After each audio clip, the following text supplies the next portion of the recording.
Aku pindah ke rumah ini karena murah. Pemiliknya cuma kasih kunci dan satu peringatan aneh. Kalau dengar suara dari atas, jangan dijawab.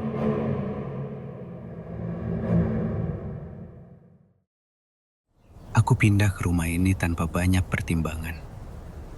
Murah, sepi, dan yang paling penting, cepat bisa ditempati. Pemiliknya bahkan tidak banyak tanya. Dia hanya menyerahkan kunci, lalu sebelum pergi, sempat bilang satu hal yang menurutku aneh. Kalau dengar suara dari atas, jangan dijawab. Waktu itu aku cuma ketawa kecil. Kupikir itu cuma cara aneh buat nakut-nakutin penyewa baru. Aku salah. Malam itu aku terbangun tanpa alasan. Tidak ada suara keras. Tidak ada mimpi buruk. Tapi tubuhku seperti dipaksa bangun. Dan saat aku membuka mata, aku mendengarnya. Aku diam. Suara itu dari atas, tepat di atas ruang tengah, dari loteng. Aku menahan napas. Mungkin kayu yang memuai, pikirku. Atau tikus. Aku mencoba kembali tidur. Lebih cepat sekarang. Seperti seseorang mengetuk. Bukan sembarangan, tapi berirama. Seolah mencoba menarik perhatian. Aku bangun, duduk di tepi kasur, mendengarkan. Dan untuk beberapa detik, suara itu berhenti. Sunyi. Aku hampir berpikir semuanya hanya imajinasiku. Sampai akhirnya, Rian. Aku membeku. Itu namaku. Aku langsung berdiri. Jantungku berdetak keras. Aku melihat ke arah pintu kamar, lalu ke arah ruang tengah. Tidak ada siapa-siapa. Rian. Sekali lagi, lebih jelas, lebih dekat. Dari atas, dari loteng. Aku tidak bergerak. Otakku mencoba mencari alasan. Mungkin suara dari luar. Mungkin tetangga. Tapi tidak. Suara itu terlalu tepat. Terlalu personal. Seolah yang memanggil tahu aku ada di sini. Malam itu aku tidak naik ke loteng. Aku memilih mengabaikannya. Dan anehnya, setelah beberapa menit, suara itu hilang. Seolah dia tahu aku tidak akan merespon. Hari berikutnya, aku mencoba bersikap normal. Tapi ada sesuatu yang berubah. Aku mulai merasa diperhatikan. Bukan seperti ada orang di rumah. Lebih seperti ada sesuatu yang tahu setiap gerakanku. Kadang, saat aku berjalan melewati ruang tengah, aku merasa seperti ada yang berdiri tepat di atasku. Mengikuti. Diam. Menunggu. Malam berikutnya, suara itu kembali. Kali ini bukan ketukan. Langkah. Pelan. Berat. Berhenti. Lalu berlanjut lagi. Seperti seseorang sedang berjalan bolak-balik. Aku berdiri di bawah loteng, menatap ke atas. Pintu itu diam, tapi suara di atasnya jelas. Dan tiba-tiba,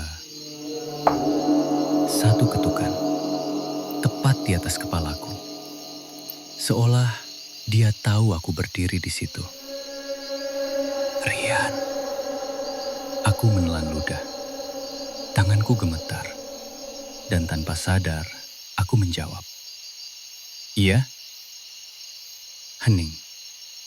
Sunyi total. Bahkan suara langkah pun hilang. Aku langsung menyesal. Ingat kata pemilik rumah. Kalau dengar suara dari atas, jangan dijawab. Tapi sudah terlambat. Karena beberapa detik kemudian, aku mendengar sesuatu yang jauh lebih dekat. Bukan dari atas, Bukan dari luar, tapi tepat di belakangku. Akhirnya jawab juga. Aku langsung menoleh. Tidak ada siapa-siapa. Ruang tengah kosong. Lampu menyala. Semua terlihat normal. Tapi tubuhku tahu, aku tidak sendirian lagi. Sejak malam itu, suara dari atas berhenti. Tidak ada lagi ketukan. Tidak ada lagi langkah. Loteng itu benar-benar sunyi. Tapi sesuatu yang lain mulai terjadi. Aku mulai mendengar suara di dalam rumah. Langkah kaki. Pelan. Mengitari ruangan. Kadang berhenti tepat di luar pintu kamar. Kadang di belakangku saat aku duduk. Dan yang paling mengganggu, suara itu kadang memanggil namaku. Dengan suara yang sama. Rian. Tapi sekarang bukan dari atas.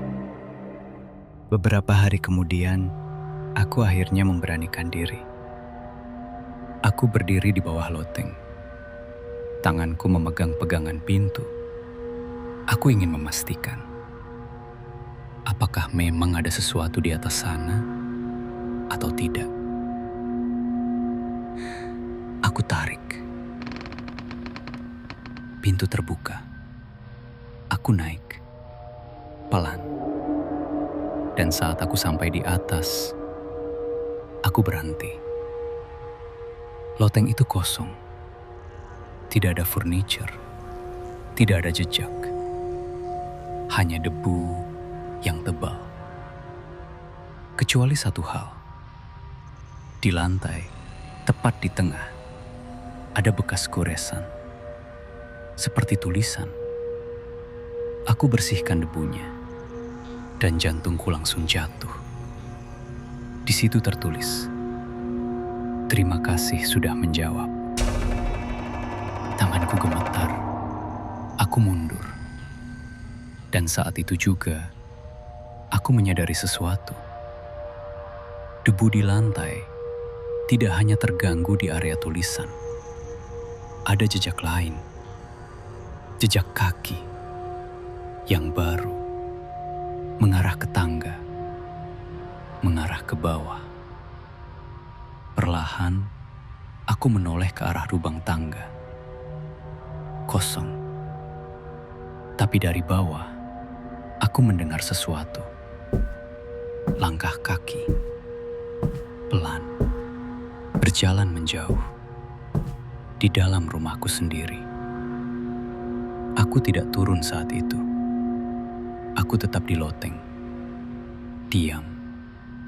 Mendengarkan. Sampai akhirnya, aku sadar sesuatu yang jauh lebih buruk. Suara langkah itu berhenti. Dan sekarang, aku tidak bisa mendengar apapun dari dalam rumah. Sunyi total. Seperti tidak ada siapa-siapa di bawah. Aku turun. Pelan. Satu persatu langkah.